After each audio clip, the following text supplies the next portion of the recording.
Hi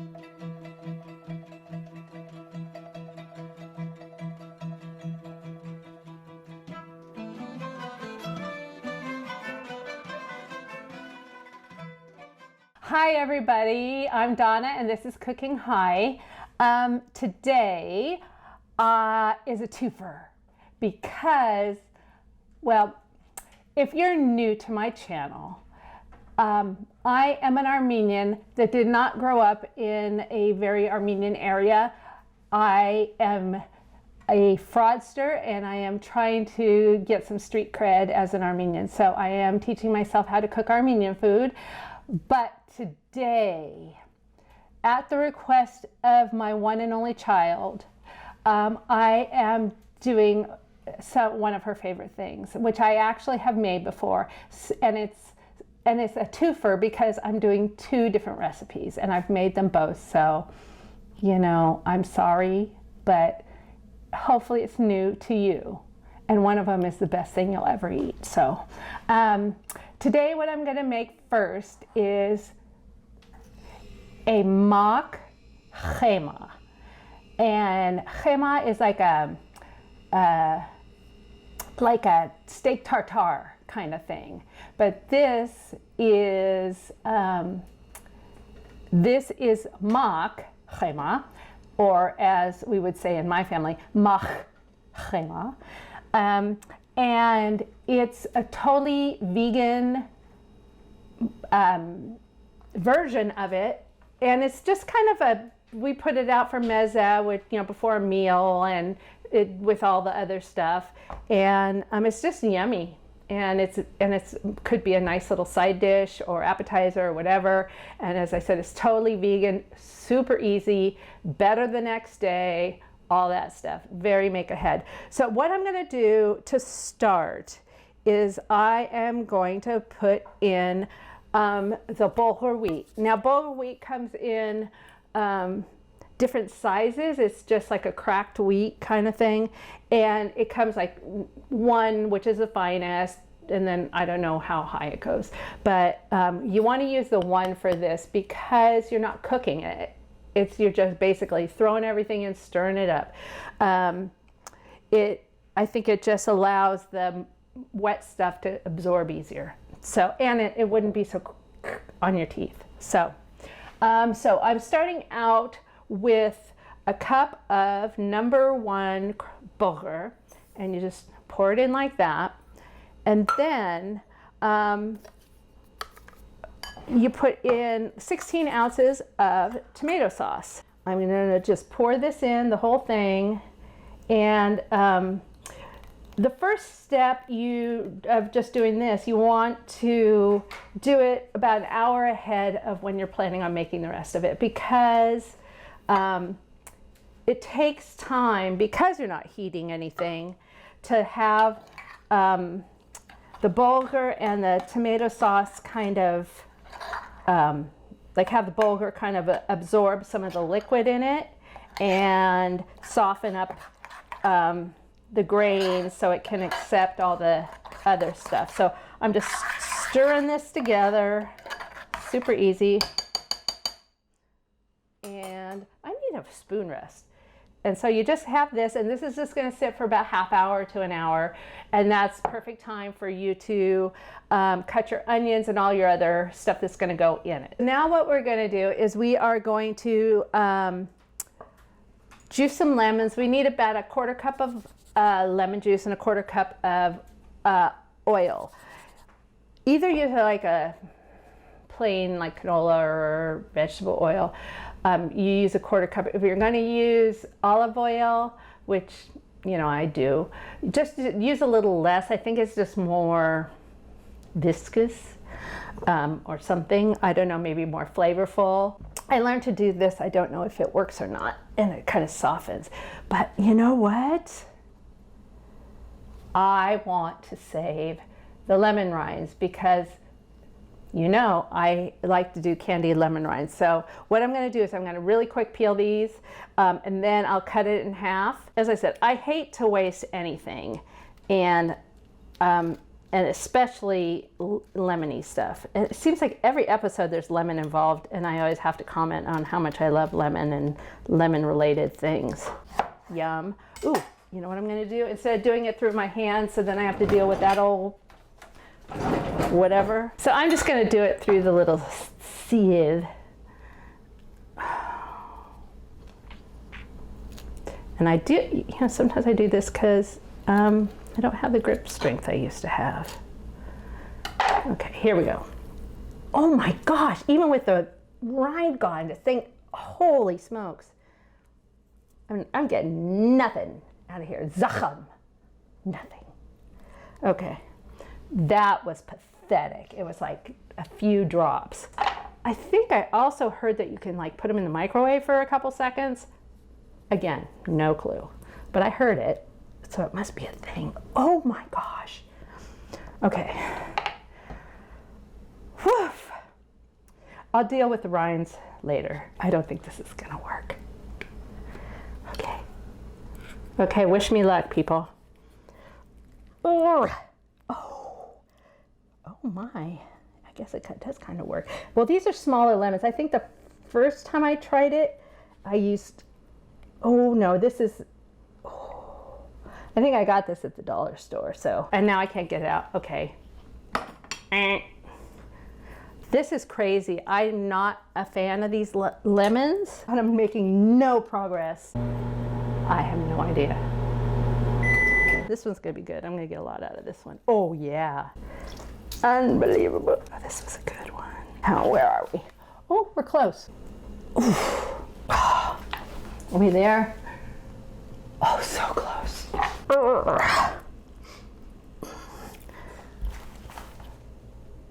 Oh, God, you kill me. Well, you know, it's fine. It's not exact. It's not going to be exact. If you can see, I've got it, the lemon juice went to the bottom, and I've got the oil on top, so we got a half a cup total there. So once the bulghur's ready, then we'll use this. We've got the tomato and the bulgur, we've got our lemon and our oil. So now the only other ingredients are purple onion and parsley. I like flat leaf, I don't think it matters. So you need just about a cup of each, but the parsley needs to be really, really fine because you don't want, because you're just eating it, it's raw, you don't want big, so. Okay, so hopefully I sharpened that. I don't know about you, but I know me, and I know that I cannot chop an onion even for a second without the tears. So I'm just gonna cut this in little pieces again because this is not cooked. Ooh, let's do it this way first. So I like to keep the little stem on and just go down this way.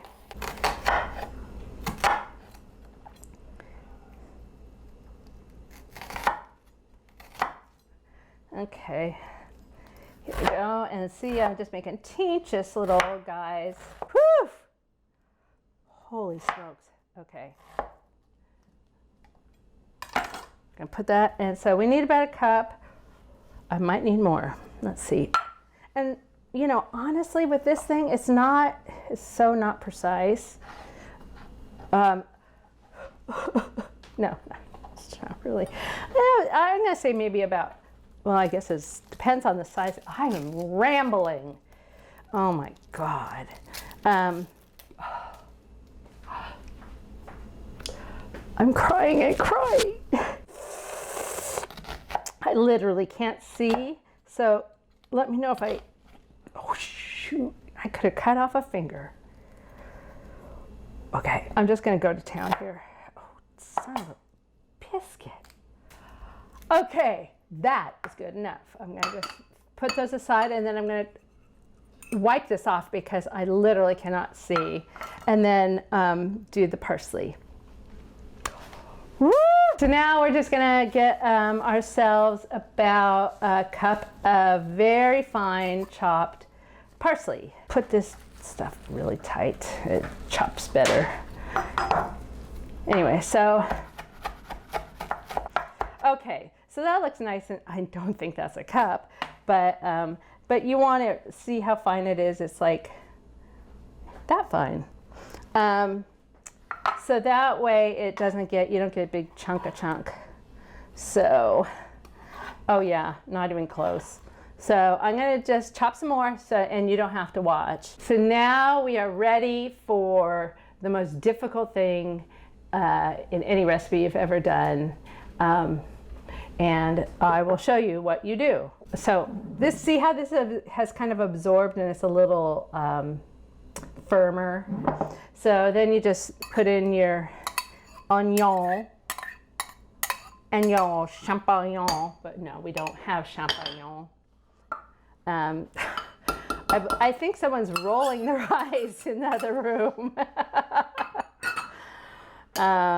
Never said I wasn't. Oh, and the lemon juice and oil. I'm using olive oil. So again, how hard is that? And hopefully I wish upon you and your ancestors that you don't get the lemons that I got, because that was frustrating. Because this is so much better when it sits, to do either the night before, or if you're going to have guests in the evening, do it in the morning, so it can really sit and those flavors can kind of marry and the onion can soften a little bit. Not just like, just the flavor kind of softens a little bit. It's not so sharp, but really should have gotten a bigger bowl. But you guys know that about me, that I am notorious for picking the wrong thing.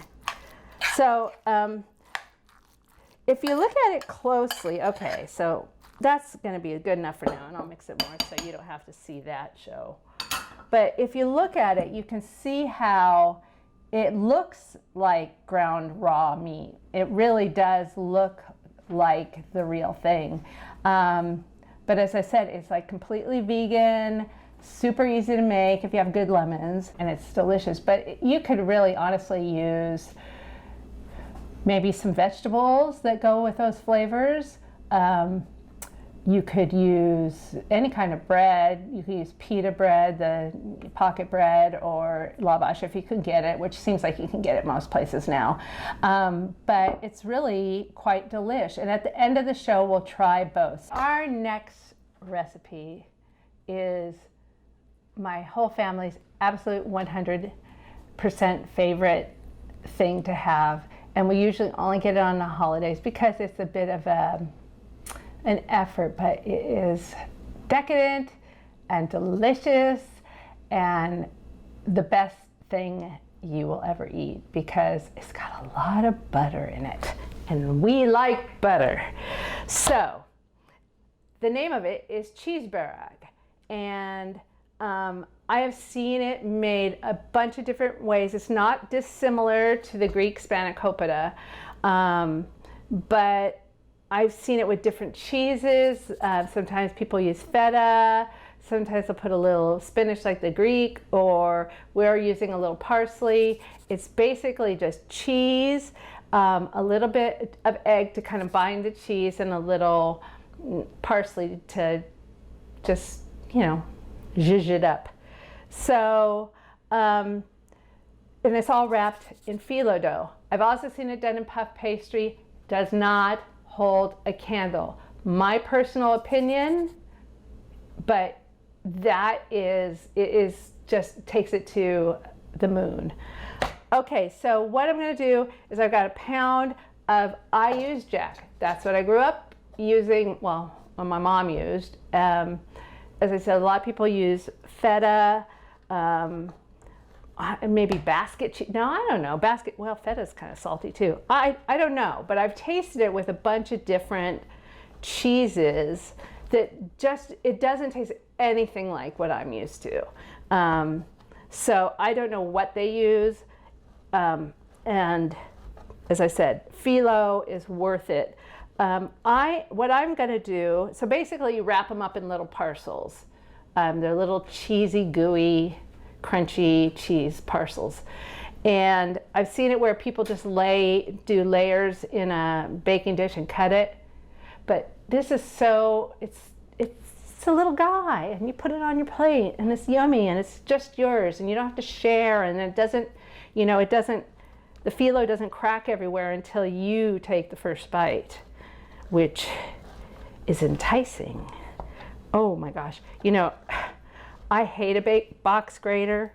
I always use my my food processor, but I thought I'd be folksy today and use a hand grater. But so I am just going to grate this whole thing.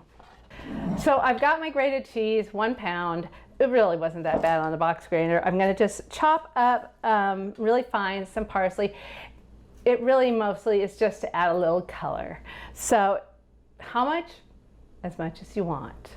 Okay, so that's plenty. And I'm just going to put this in a bowl. Well, I'll leave it there because really all I'm going to do now is just crack an egg and mix the egg in here. And so the egg acts as, oh God, when I do this show, it's like, I don't even know what happens. Like I make a mess. I'm like egg whites flying. But I'm just a hot mess. And like eggshells and, okay. So really, oh, I need a spoon. That's a lot of a spoon. There we go. So really all you're doing is just mixing this egg in with the cheese, and it acts as a binder. If you make a lot of it and you use a lot more cheese, obviously you'll probably need a little more egg. And it keeps, I mean, it does, like the oil from the cheese does kind of leak out a little bit, but it does so less with this, and it wouldn't be nice without the binder. So that's that. I'm just going to mix this up really good so the egg is well distributed. And then comes the fun part and the challenging part. If you've never worked with filo dough, it's a challenge, and you just don't know. You know, it's like you cross your fingers and you hope you grab the right box, because some boxes are old and they've been sitting there and it's just dry and it cracks, and every time you try to make one, it just breaks, and it's really frustrating. The other thing I'm going to do is I am going to melt butter. Lots of butter.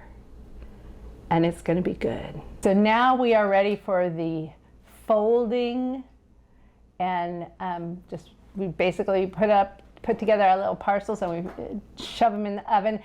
And for the first time, I am going to remember to turn on the oven. 350 preheat. And so I've got some filo dough here. Again, filo can be super picky. You want it usually comes frozen because, you know, it's not something people buy every day. You want to give it a long time to thaw, because you want it really soft. And as I said, it can get brittle. The other thing with it is it's like thinner than a piece of paper. It also dries like almost immediately. So what I've heard suggested is that you basically take a lightly damp cloth. When you roll out your filo, I'll show you, and then you just cover it with a damp cloth to keep it from drying out between folds. Filo dough. Again, have every single thing ready before you open this bag, because it dries out so quick. It is the moment of truth. Now don't panic, I tend to exaggerate a bit, but it really does dry out fast. So you're just gonna unroll it, and it's just these sheets, thin, paper thin sheets. You can see, ooh, don't break. And just treat it with kindness. So you can see all the little splits already. So I'm just going to go ahead and put this on to keep it moist while I explain. So there's a bunch of ways you can fold this. My family does like a little rectangle pocket. So the thing that makes this so beyond crunchy, delicious butteriness is that every single fold you make, you put butter between it. So it's kind of like I don't know, like they would do when they're making a rough puff pastry or something. Anyway, so, woo! So what I'm gonna do is I have melted butter, and you may need more. This is and you just lightly put butter. I don't like this. I've only ever done this, not with these rubbery kind, but like the old school paintbrush type. And you just gently put butter. And it's kind of like a little burrito. I would put about a scoop like about that, because it does, like, I'd say that's like maybe a healthy tablespoon. And then you are going to do a little burrito. See how it just tears? So it's really important to just work fast but carefully. And then you fold that guy over there. Now, guess what? More butter. What? I'm going to kind of dab because this thing tears a little bit. So there's some more butter. And then you just roll that guy and leave a little room. Don't do it super tight, because as the cheese melts and gets warm, it kind of puffs up and you don't want to lose all your cheese. And then you put it on your dude right there. And more butter. What? Okay. So that's how you do it. I'm going to go ahead and fill this up, and we're going to pop it in the oven so you can see what we got. This is probably the worst folding job I've ever done. But so I just am going to take 6 and put them in.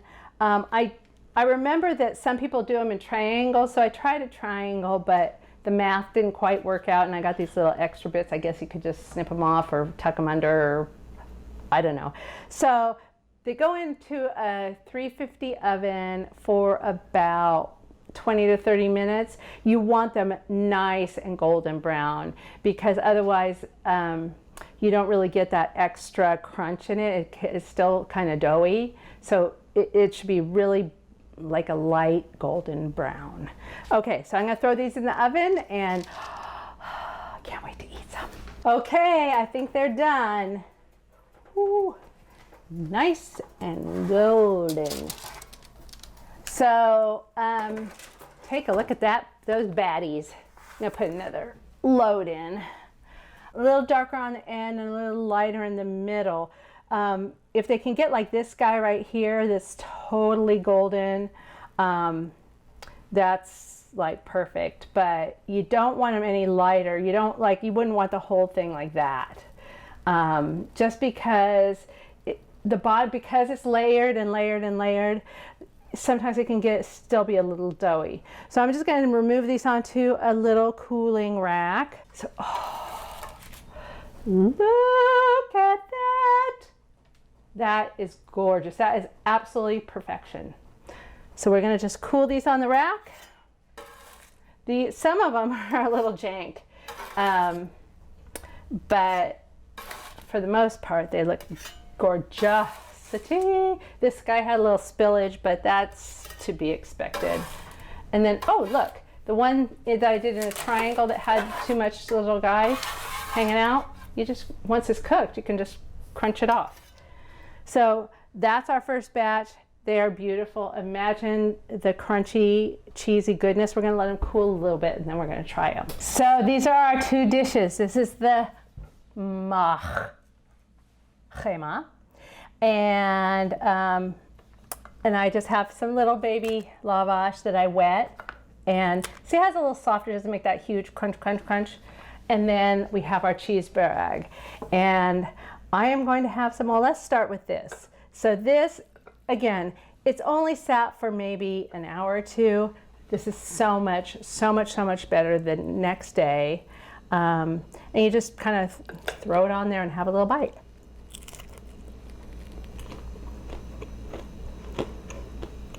And it's really nice. I probably would have put a little more lemon in it, but again, it's hard to say because as it sits, it just becomes like levels better. So that's delish. Now, look at that gorgeous, gorgeous, crunchy, hot Cheese Boreg. That's the way it should be. Okay, plug your ears, it's going to be really loud.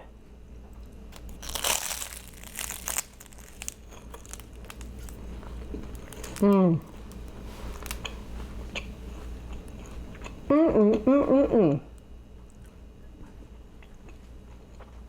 So buttery and delicious.